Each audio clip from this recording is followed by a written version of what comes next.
il n'est pas question ici de dialogue politique avec ce groupe. Je le dis et je tiens à le préciser, il n'en sera jamais question. Mbote na balandi nyonso ya GCAM Télévision, topesi bino mbote de partout oyo bozwami. Merci na confiance oyo bopesaka chaîne na bino pona kozwaka ba information oyo solo ezoleka na mboka na biso pe libanda ya mboka na biso. Na présentation ezali ngai ndeko Serge na kati na présentation ya lelo toko solo la makambo ebele oyo tali actualité na mboka na biso makambo ebele eleki na semaine oyo pe ba information ezali ebele oyo bato bazo mituna na po ya liboso tokolobela sommet ya EAC na kanisi bolandi c'est 30 mai sommet moko ezalaki na Burundi na Bujumbura oyo tata mokonzi ya ekolo Félix Antoine Tshisekedi na ministre de défense ba participaki sommet ya évaluation ya donc sommet ya EAC évaluation ya nini ya mandat ya force régionale oyo ya EAC ezalaki évoqué na kati kasi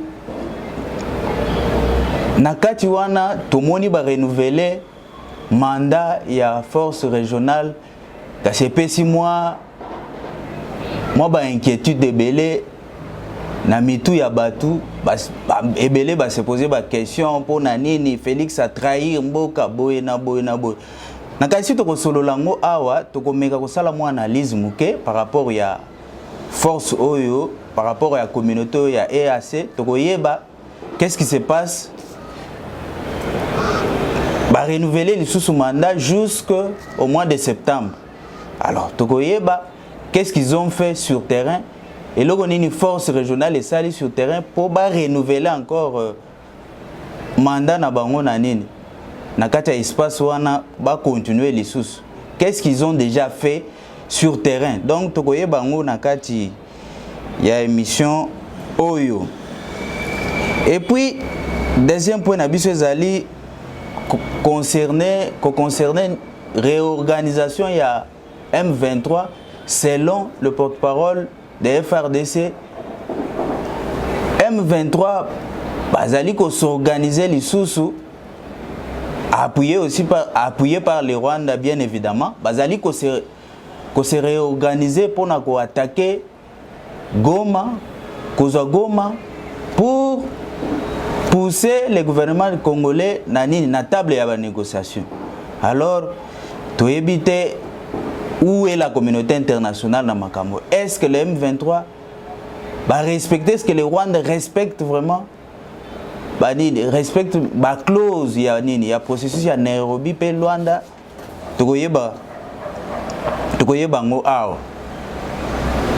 Et puis nous allons revenir un peu sur voyage tokozongela muke sur voyage du chef de l'État na mboka Chine. On va essayer un peu de parler koyeba ndenge nini makambo elekaki kuna et qu'est-ce que la République démocratique du Congo va bénéficier na partenariat oyo et outil ko se consolider entre la République démocratique du Congo et la Chine.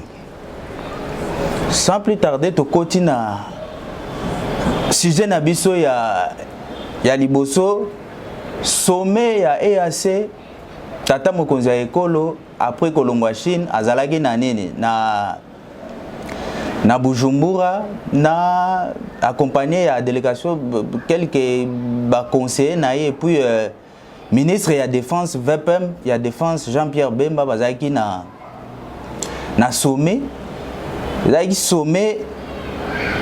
basé sur l'évaluation de la force régionale. Si tout le monde a un sommet, on va renouveler les sous mandat de la force régionale pour, je crois, 3 mois. Pour 3 mois jusqu'en septembre. Alors, question, qu'est-ce qui se passe? Félix a répondu à prolongation ya mandat ya nini ya force régionale où ils ont décrié sur terrain. À quel kondima lisusu, qu'est-ce qui se passe?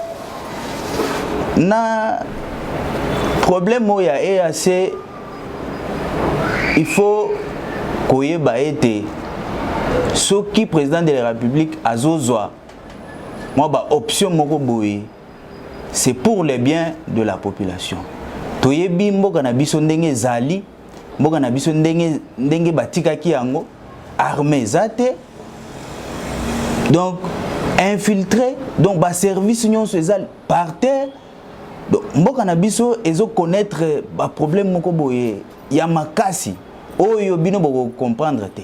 Et puis soki président de la République a eu une décision ya kokota na EAC, j'espère qu'il a expliqué qu'il yango pour des raisons économiques et tout ça. Mais na kati ya communauté wana soki moko na bango azana mwa kokoso na problème ya insécurité, bango bakoya pona ko soutenir. C'est ainsi que ba s'inviter balobi non par rapport à la situation ya est, il y a insécurité où nous pouvons apporter quelque chose pour résoudre le problème où on a insécurité. Le président de la République a accepté cette demande-là.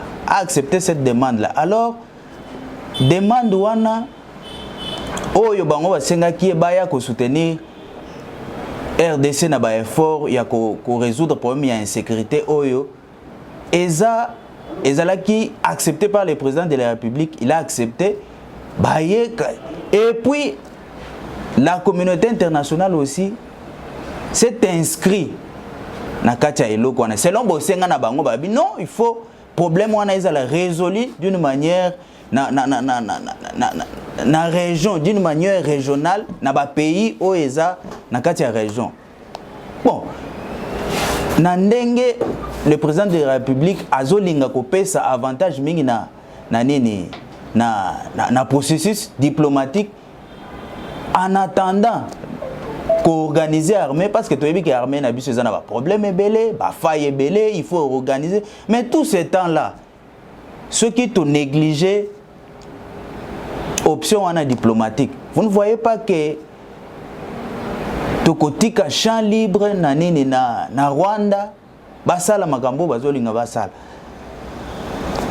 C'est na yango nde président de la République andimi option wana et puis tokei bandimi baye mais bango bayaki selon oyo bayokanaki bango bayaki na mission moko offensive balobaki baroya pona ko bundisa ba rebelle tout ça mais kokoma sur terrain oyo bakomi bayaki po ba aider biso mais kokoma sur terrain to moni makambo changer bakomi inactif sur terrain bakomi kosala makambo mususu kozala lokola nini force ya MONUSCO en tant qu'observateur pendant que ba M23 baza ko respecter processus ya Nairobi te o biso nyonso toyokanaki le gouvernement congolais na bango na Rwanda ba s'inscrire na logique wana feuille de route elobaki ba se retirer to monaki ba manœuvre na ko se retirer to monaki ba manœuvre de l'autre côté du gouvernement congolais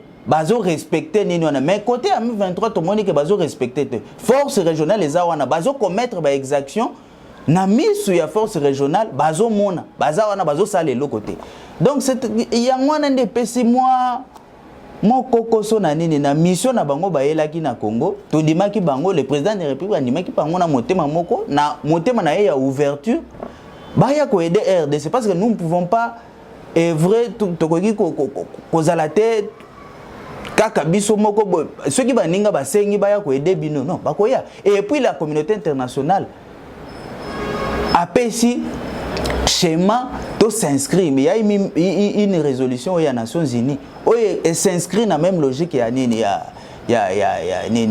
processus ya Nairobi pe nini o ya Luanda balobi non biso nyonso to landa schéma wana biso to landi RDC alandi mais Rwanda to monique les Rwandais ne veulent pas respecter nini processus wana et ce qui est encore grave est que au niveau international tous on a sanction mon côté on ne voit aucune sanction na attitude ya Rwanda jusqu'aujourd'hui baza condamné kaka oh non nous invitons les Rwandais de se retirer tous senga na Rwanda va se retirer va retirer soutien na bango na M23.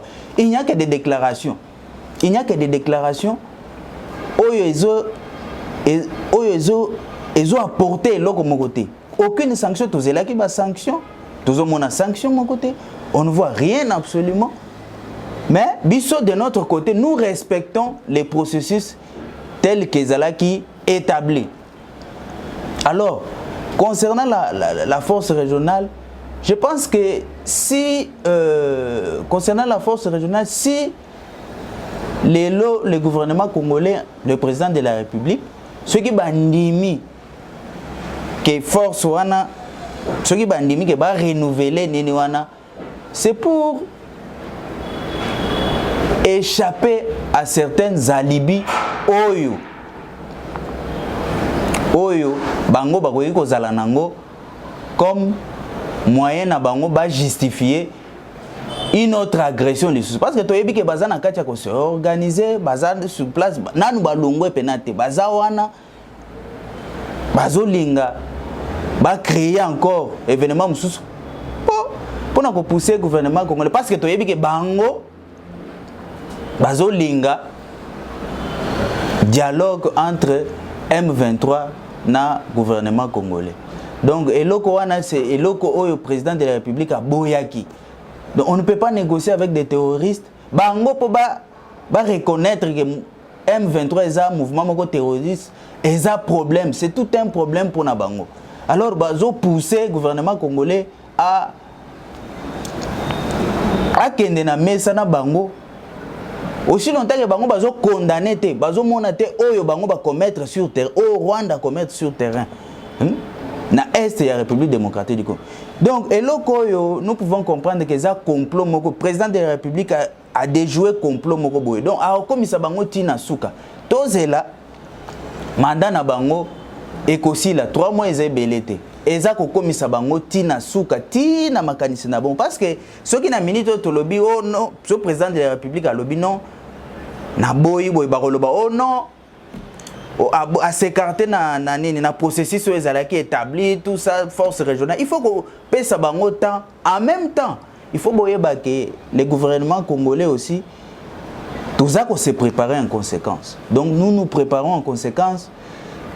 Ma force n'a besoin de se préparer parce que ma camion se na TVT bazo se préparer en conséquence pour affronter ba échéance parce que nous savons que les complots existent toujours même à niveau international ba pareil na bango les États-Unis la France et la Grande-Bretagne na ba misusu baza toujours na schéma wana ya ko imposer la force régionale et quoi bouc émissaire na bango ba justifier la présence na bango na nini na niveau wana ya est bazala na même mise toujours na nini na place wana alors pour na kolongola bato wana il faut une stratégie il faut maele et sala yango nde président de la République azo kende nango na façon moko boye o bino bozo comprendre te ba pression oyo président de la République a subi bino boyebi angote ba décision président de la République a zo bino boyebi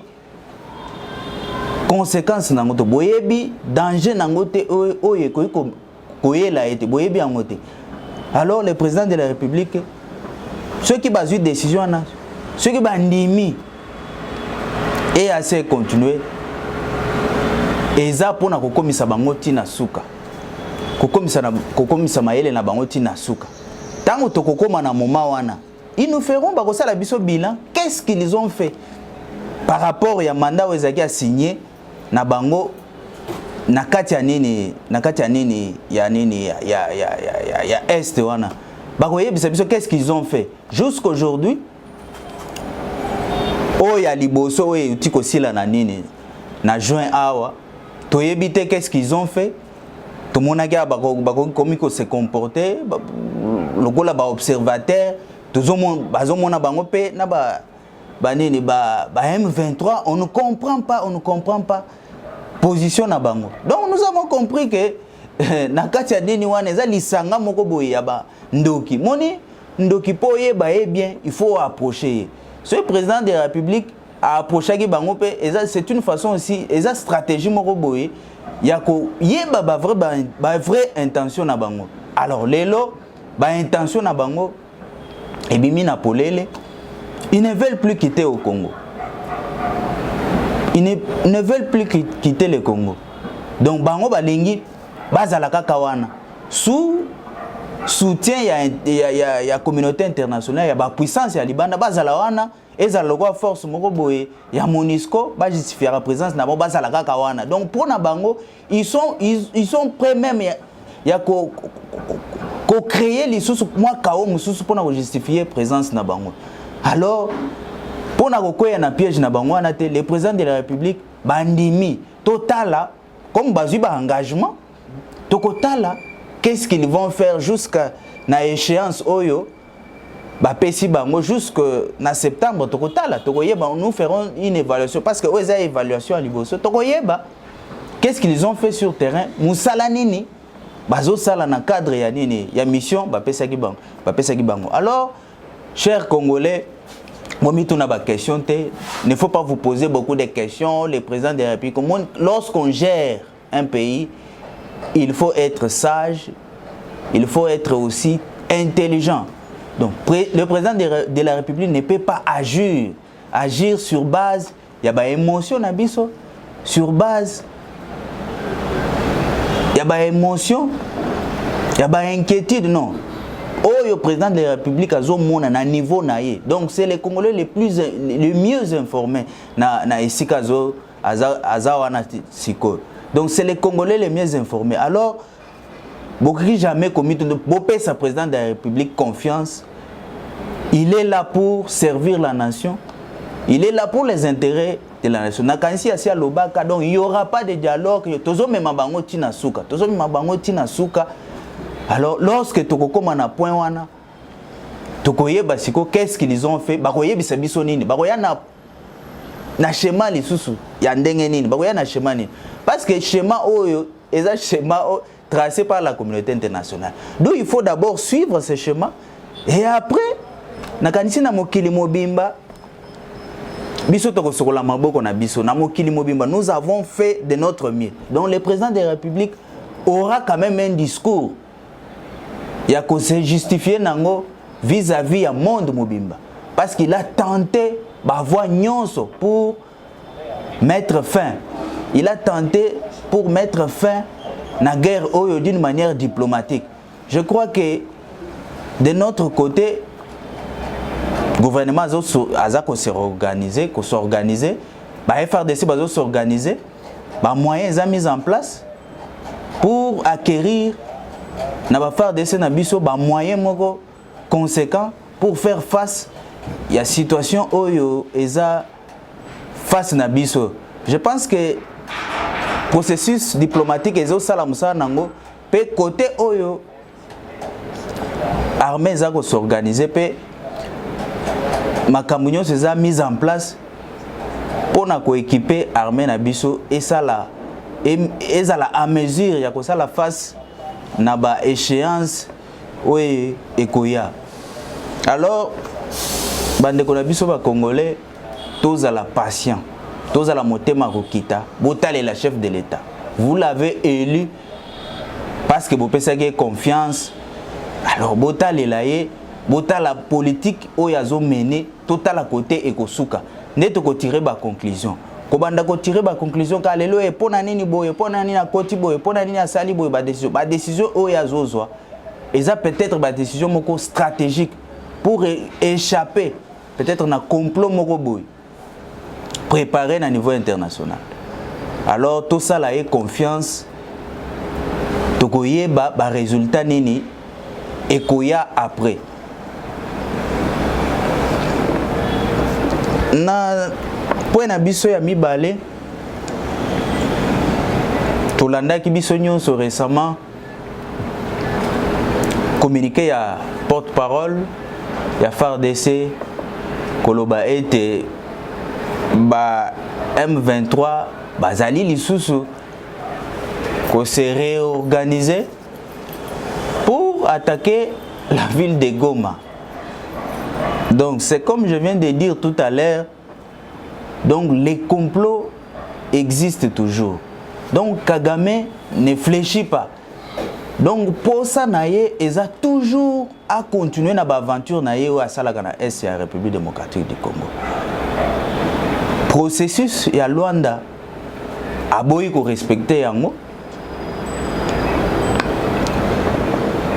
Fait de processus ya Nairobi a boy ko respecter yango. Je ne sais pas qu'est-ce que la communauté internationale va dire encore. Bakoloba lisusu nini parce que Rwanda ye wana azolinga lisusu donc bazolinga kaka ko pousser gouvernement na table ya négociation na mouvement oyo to bengi mouvement terroriste ya M23 bazolinga kaka dialogue et salem. Alors dialogue et ko salema avec des terroristes oyo babomi mboka oyo ba détruire parti wana ya est ya République démocratique o ba sali ba massacre belé o ba bomi bato belé. Devons toujours continuer to vendre na bango na mesa moko pour en discuter na bango. En tout cas vraiment je ne sais pas.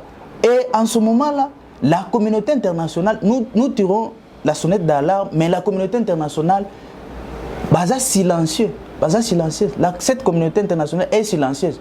Toyoki condamnation moko toyoki ba sanction te parce que les Rwandais s'entêtent na position naé ils s'entêtent mais bango Bazo se limiter à la déclaration, nous invitons les Rwandais à cesser de soutenir les M23, nous invitons les M23 de se retirer de ces positions. Donc, beaucoup continuer à la déclaration, bon. Ah ouais, tant qu'on va décréter que cesser les faits dans Luanda, de l'autre côté du gouvernement congolais, nous avons respecté.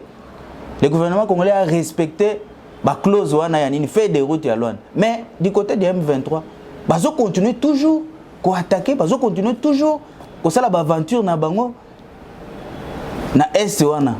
Alors, tout le monde, la communauté internationale, est silencieux. Mais oyo et outi ko sale makaka na Ukraine a Russie a bombardé Ukraine 3 morts ya pamba mais tomoni campagne médiatique oh non bozo condamné mais des millions et des millions de morts oyo bazana est ya République démocratique du Congo bazo ko condamné bango te bazo ko condamné bazo sale eloko mote nous avons tomona ki ba sanctions contre la Russie contre mais jusque là nous attendons les sanctions contre le Rwanda contre le régime de Kagame tout ça c'est la bas sanction. Mais Bino se limiter à la déclaration. Nous pouvons conclure que vous êtes des mèches. Donc c'est vous qui utilisez Kagame pour la même mise sur la richesse. Il y a parti où est la partie où est République démocratique. Des millions et des millions de morts. Donc ça ne suffit pas. Bozo ya awa, couper ces leçons, il y a démocratie, il y a droit de l'homme, tout ça. Mais il y a droit de l'homme yangwana. Makamo droit de l'homme yangwana. Tout le monde a une organisation, oh non, droit de l'homme, tout ça. Mais on est en train de massacrer toute une population là-bas à l'est de la République. À l'est. On massacre la population tous les jours. Bazo koufa, bazo kunda batukuna.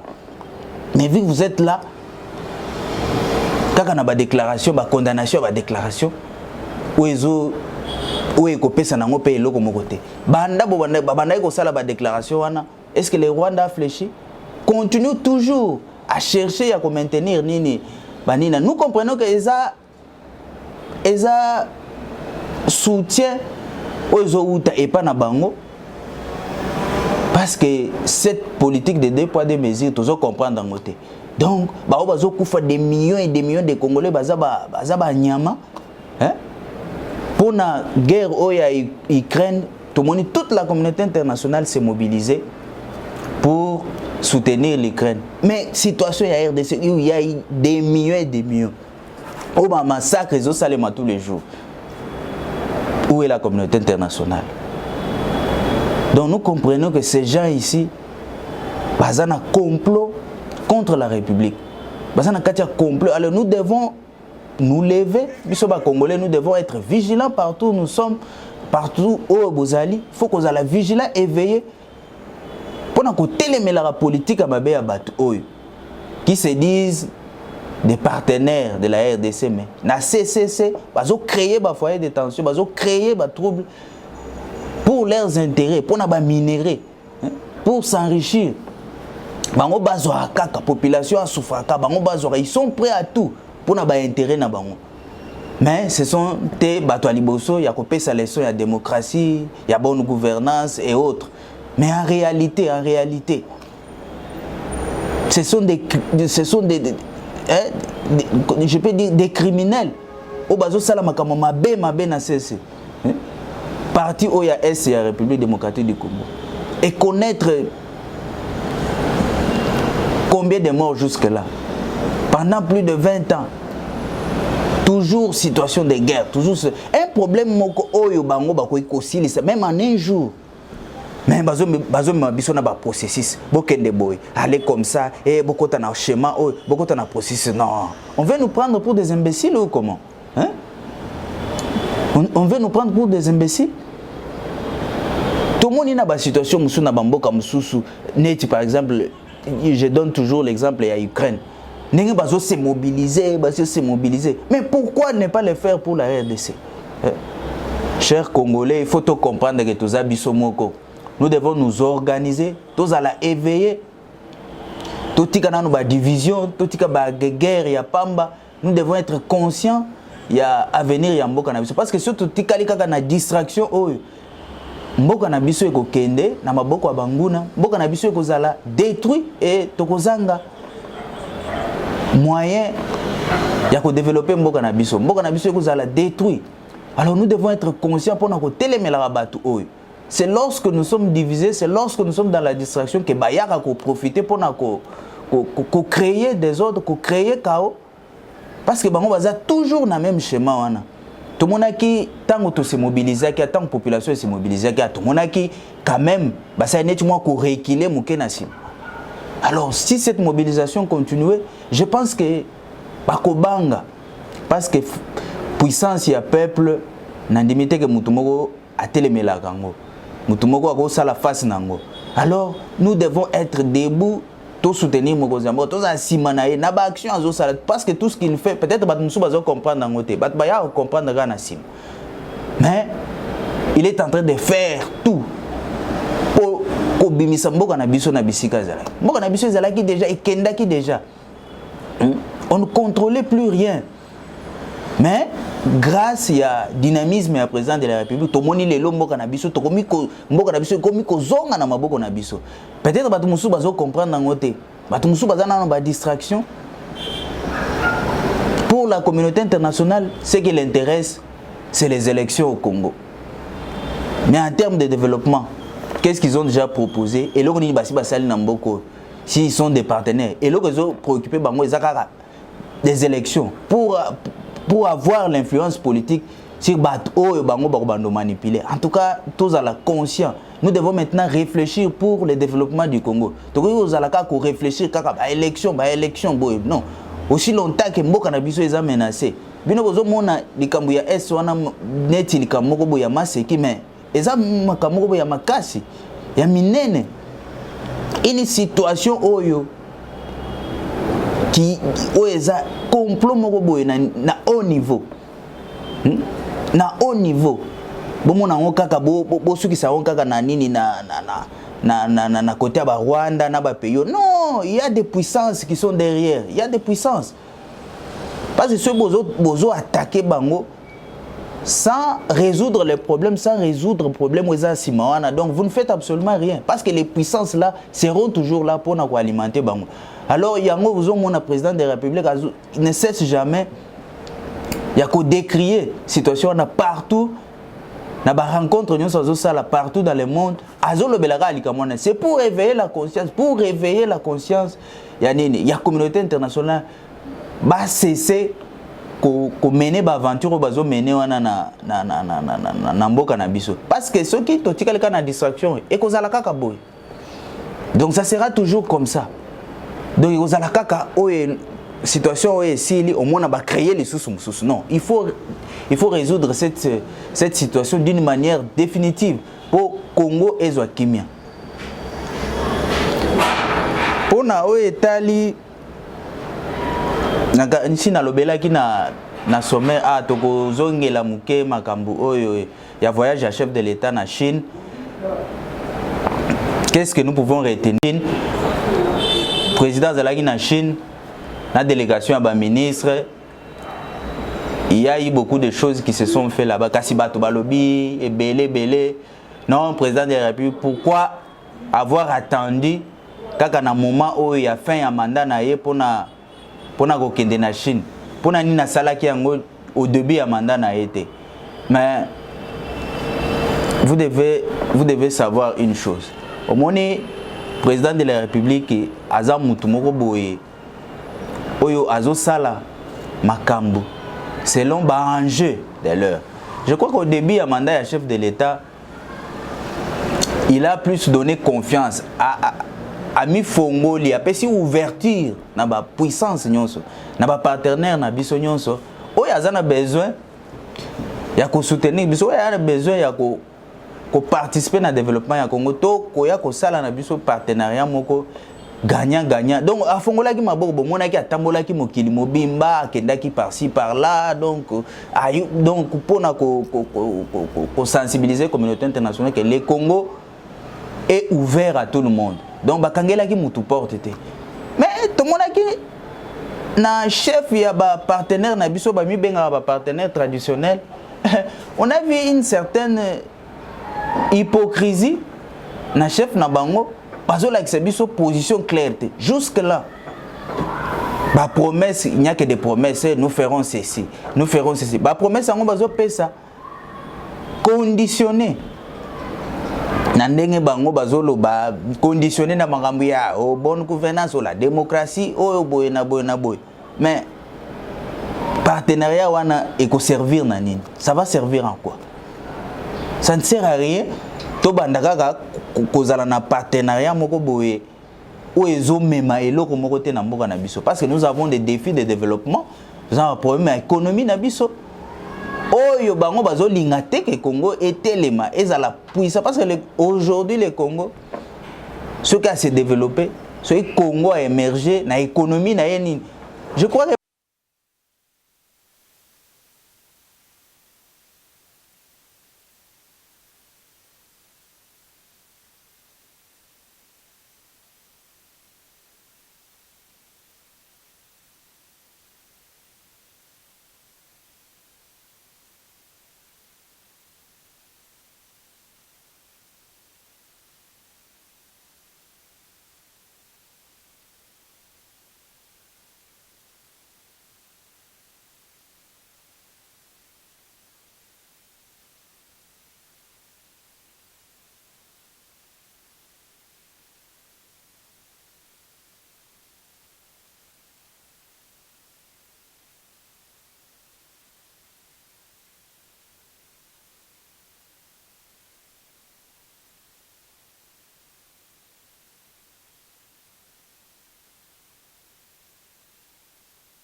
ce ne sont que des entreprises chinoises oyo basinyaki na nini na gouvernement congolais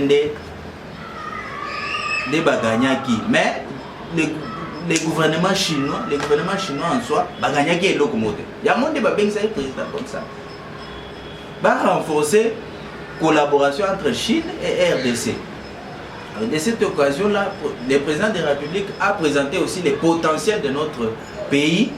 Je crois que les protocoles d'accord dans le domaine de qui signé, notamment dans l'investissement, dans le numérique, dans la finance, dans l'économie, agriculture. Je crois recherche scientifique dans le domaine de et il s'en suivra dans la discussion où ça va mettre les choses au clair pour nous avancer. Alors, je crois que c'est le bon moment où le président choisit parce que les Congo nous avons besoin de nous développer. Nous avons besoin de développer l'économie. Alors, nous ne pouvons pas compter sur des partenaires. Non, si la Chine se propose, va proposer moi